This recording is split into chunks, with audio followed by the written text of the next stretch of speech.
วัสดีท่านผู้ชมทุกท่านบรรยากาศค่อยคำยามแรง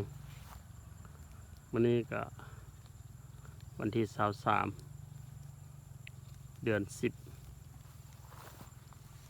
2025เลี้ยงแบตามธรรมชาติช่วงนี้แบเริ่มตุยได้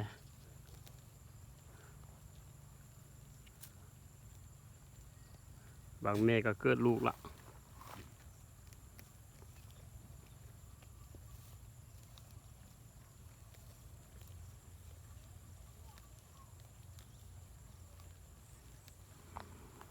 ผมได้ถ่ายวิดีโอให้ท่านผู้ชมได้เบิ่งช่วงหนึ่งบ่ได้อัปโหลดลงในการเลี้ยงแบของฟาร์ม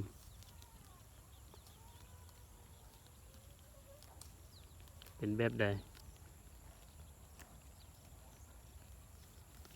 ตัวติดตุยกินยาปวดยาหลาย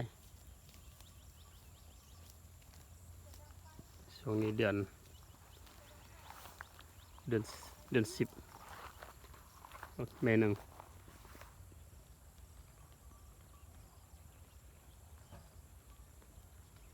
แบะเขาก็ได้ปล่อยตามกินหญ้าตามธรรมชาตินี่แหละเดินนี่แหละ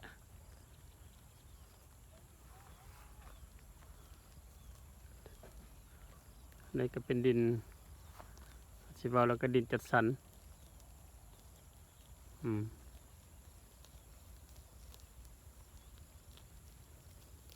ก็ได้ซื้อตอนหนึ่ง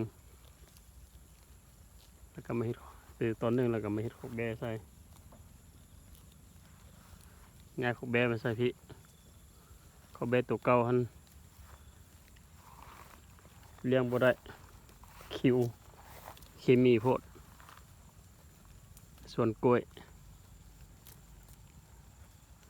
ก็มีแบะตายอยู่แต่ทางฟาร์มก็ได้ง่ายเอามาให้นี่พี่บัดนี้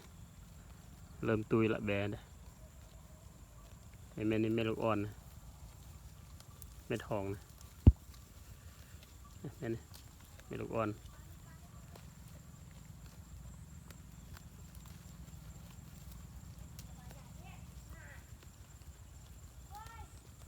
ก็สิประมาณนี้แหละบรรยากาศการเลี้ยงแบะของฟาร์มมื้อนี้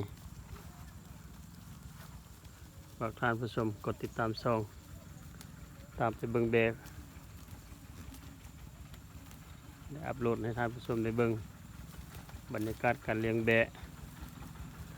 ว่าเป็นแบบใดเกษตรกรผู้ใดเลี้ยงแบะ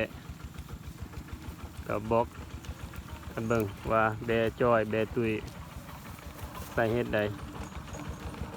ว่ากันเนาะขอขอบใจท่านผู้ชมทุกท่าน